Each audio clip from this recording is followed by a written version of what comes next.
Alright guys, so I am about to do some reflections of my time here. There is a dog leaning on me, so it's a bit estranged, but that is okay. Alright, so I'm gonna go over 3 things. The first thing is the observation of race, nationality, and how I'm treated, as a American, as a Chinese person, and then as a female, so a female traveler. The second thing I'm going to go over is how to get comfortable, not how to, but that you will get or should get comfortable with the uncomfortable. And then the third is definitely going to be getting comfortable with nature and different communities, because it's very community based. These chickens are very hungry. Okay, so without getting too distracted, because who's distracted here in Africa with all these cute animals? Observations. The observations that I've had are, let's get like a bit mathematical here. My hair is a bit crazy, but a bit mathematical, which is how many Americans have I seen? I have gone to the quote-unquote white places, such as West Side Mall, which is really popular, as well as the some of the, I guess, quote-unquote maybe more white places. And sorry, I just wanted to make sure she wasn't gonna pee on me. But the more white places, and I've met 2, so I've been here for 3 days, and I've met Americans in the airport, but after leaving the airport, I met 2 American men and one British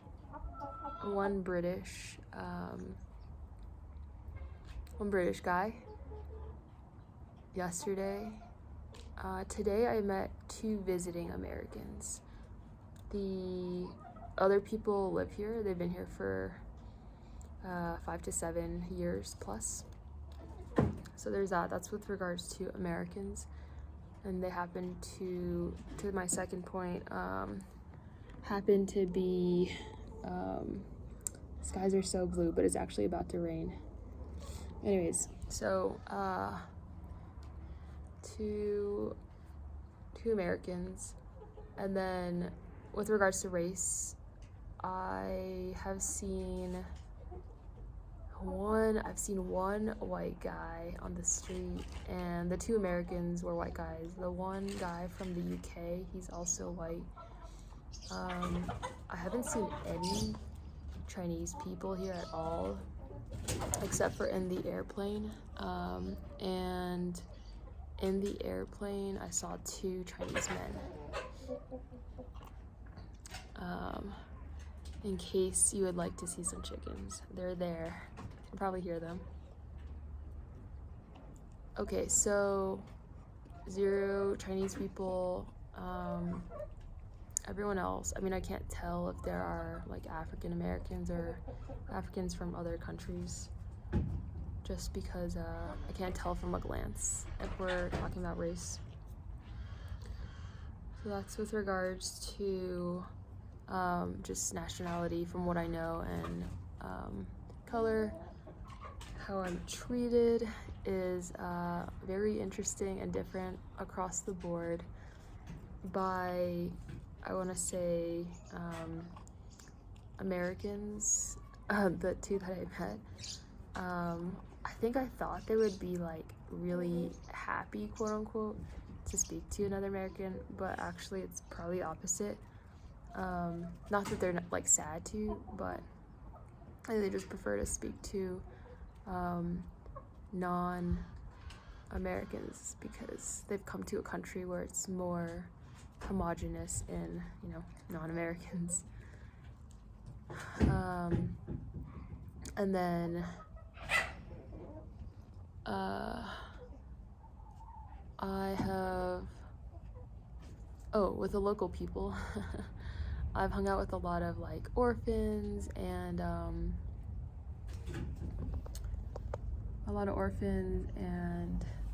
a lot of kittens,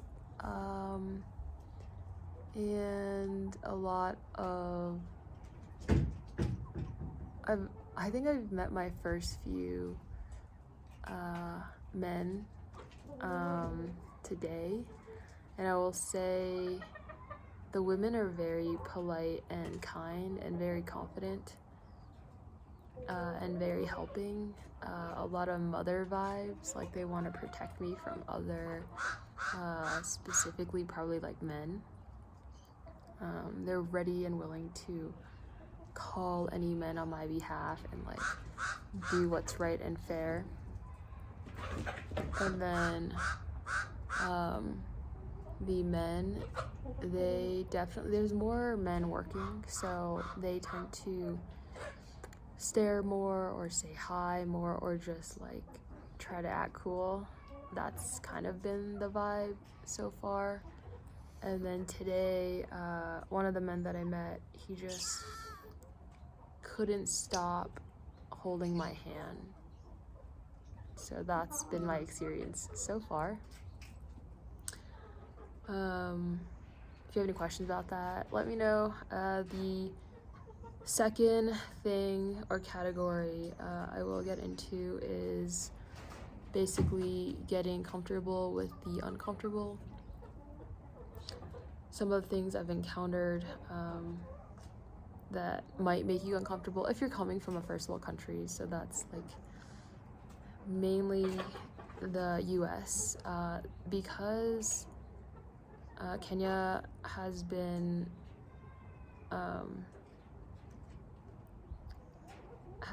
in the past, I think, colonized by the UK. There's actually a lot of similarities, so people from England or the UK may find it easier.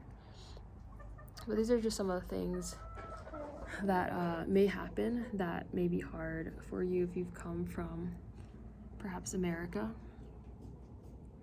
The first thing is that sometimes when you're eating, the power will go out. So the first day I was eating, and the light just kind of goes out. There's no rhyme or reason for it. It just happens.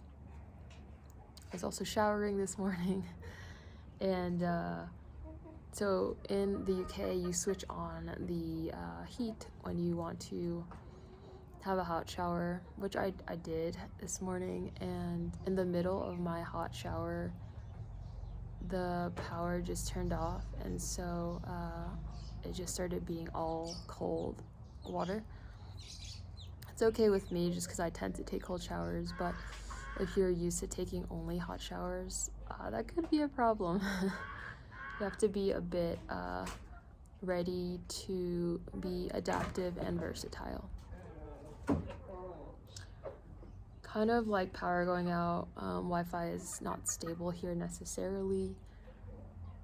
Most people actually don't even use like cellular service to surf the web like the United States and other first world countries, but I'll talk about that in the next section. And also people tend to use their phones to just make phone calls and connect with people, so you're not going to be on your phone all the time. Like, you're not going to be browsing things, or like in America, I feel like we're on our phones 80% of the time. Here, I would say it's like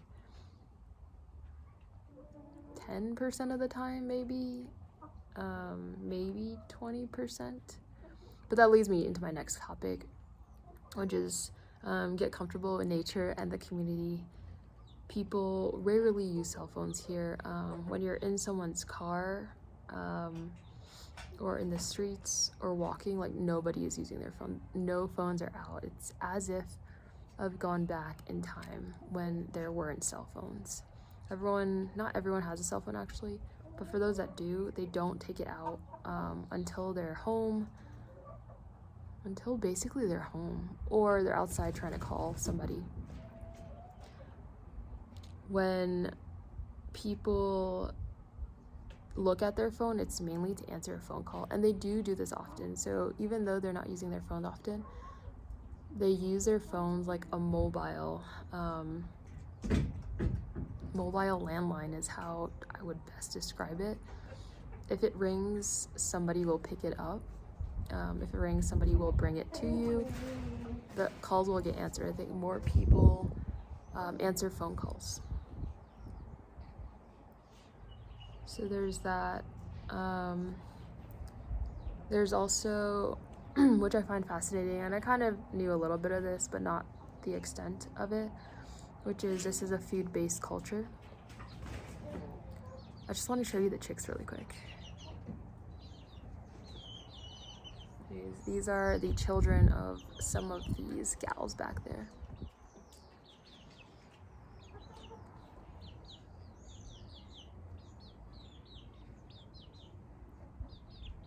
I hope they don't attack me. Okay, so food-based culture, they will eventually be eaten, unfortunately, but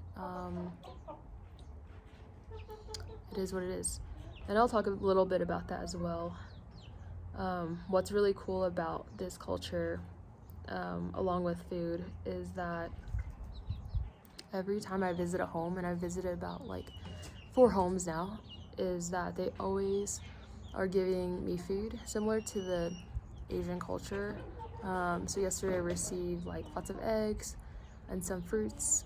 A lot of people, another great thing is that a lot of men and women are farmers. And so every 3 to 5 minutes, if you're in a car, for example, you'll see some form of animals. You'll see a herd of sheep, or a herd of cow, or a herd of chickens sometimes, but that's more rare. And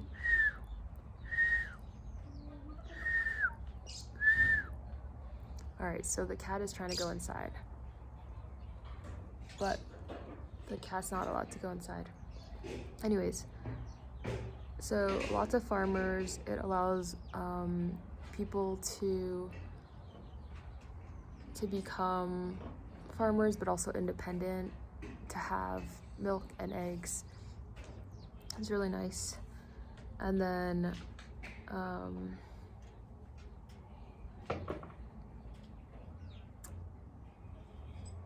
just a random interesting fact is that typically adults are herding the animals during the weekday, and then during the weekend it is the children of the farmers that are herding.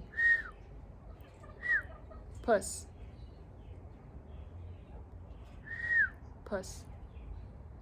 All right, and that's cool. So all this to say, everyone is extremely friendly, very hardworking, because they have to be,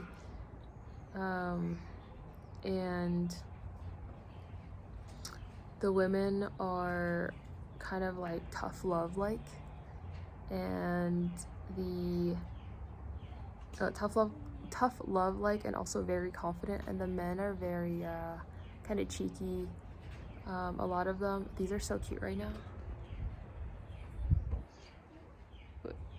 So bad at pointing with cameras. Anyways, you can see, but the men are really cheeky, and they are, I feel like, really great salesmen. Like, they love bargaining, and they love trying to get the best deal out of everyone and to get a good deal as well. All right, so those are my reflections thus far of the culture, the community, and she finally made it back. And for those who have made it or want to continue staying, while I discuss some phrases that I've heard that you may want to learn, because not only will help you kind of intertwine with the community, but it will let other people know, not that they already don't, that you are a foreigner. Just because you will only know, 5 phrases. Unless you are great at learning languages, in which case kudos to you, and that's amazing. I always encourage people to learn languages. So this bonus round on top of the third are some phrases, and I want to explain something really quickly, which is that people here tend to know 3 languages. So the 3 languages are, number 1 is the national language, which is English. The second language, which is Swahili. The third language is their village language. There are, if I am not mistaken, 26 villages. It's 24 or 26. There's quite a few villages. And basically it's kind of similar to, I want to say, Chinese a little bit, in that Mandarin would be like the equivalent of Swahili. So Swahili is like their main language, and then English happens to be their national language as well, which it's not for China, but people know English from school. And then their village language, every Chinese province, I would say, or maybe even village, whatever is like even smaller, will definitely have a language. So most people do know 3 languages as well, unlike potentially America. So right now, I'll tell you basically how to say some phrases in the main language, and then she just gave me 5. Let's see if it'll work again. Maybe it won't.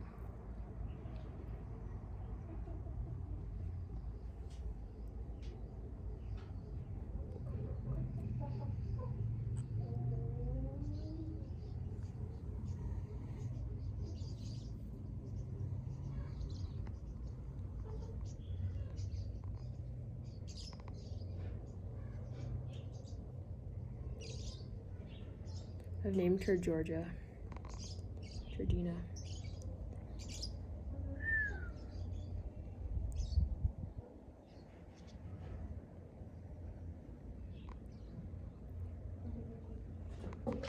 Alright, well, that was an intermission. Some chickens, Called in chaos because it's dinner time. Alright, so we're gonna go through some words, some in Swahili and some in the village language, and then call it the end of a great video. Alright, so I'll go through some pretty random phrases because I've learned some pretty random stuff. You know when a cat is happy and they're just like clawing their paws? That's what's happening right now. So I don't find it very fun, but she might.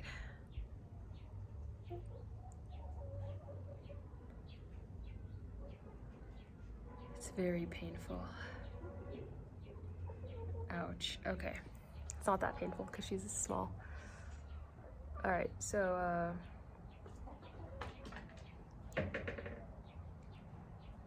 I probably shouldn't have her do that because I'm allergic to cats. Okay, so the first one is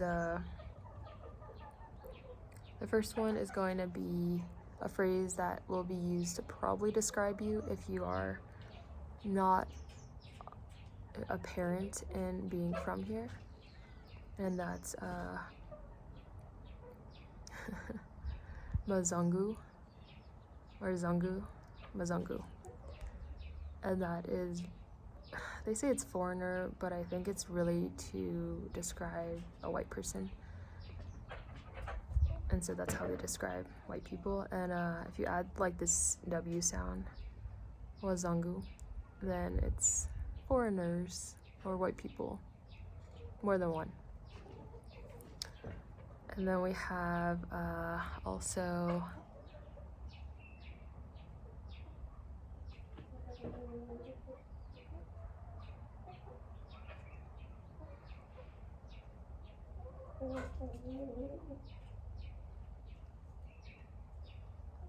intermission distraction. And then we also have oh yeah, the really common phrases like jambo, which is hello, and that is hello in Swahili, but it is different in the tribal language that I know, which is the tribal language is Kikuyu, which is central Kenya. And instead of saying jambo, you say mambo. Sounds the same basically, but you turn the J into an M. And so it's very similar. Did I just say that? My point is very similar, which is great. However, there are some things that are not similar, but you could probably make it out. Like this random word that I learned, maybe you can see if you can understand it, or maybe you'll understand it after I say it. But kumamanga, that's what it is in Swahili. And then in Kikuyu, it's formagrante. I don't know if this is helpful, but to give you a hint, it's that this right here with all the trash. But basically, that was basically pomegranate, formagrante. You can kind of see the resemblance. That's not really something you'll need to know, I guess, unless you're trying to buy it in the market. A useful phrase besides jumbo would probably be maji safi. So once again, maji safi. Maji is water, safi is clean. You're gonna want clean water here because if you come from the States, they do tell you that there, could be things in the water because it is a third world country and people do still fetch water from the river. It's important to have clean water because our bodies are not as adaptive to theirs. So that's one. And then I guess the last two phrases I'll leave you with are the classic thank you and you're welcome. These are both in Swahili, so thank you is gonna be asante.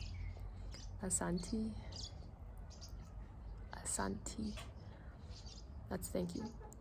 You'll hear that a lot. Sometimes people will say that to you and you'll say it to people. I don't think I hear it as much in the locals, to be fair, because I think body language goes a long way, along with other local phrases that are probably more endearing. But you'll probably hear it in like the cities. And then you're welcome is karibu. Karibu.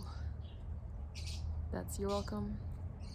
You'll hear that a lot. I think it's both you're welcome and to welcome you. So sometimes people will just say like karibu. Those are the 3 phrases and some extra that might be helpful to you. Actually, I just kind of want to add a bonus, whether you want to hear it or not.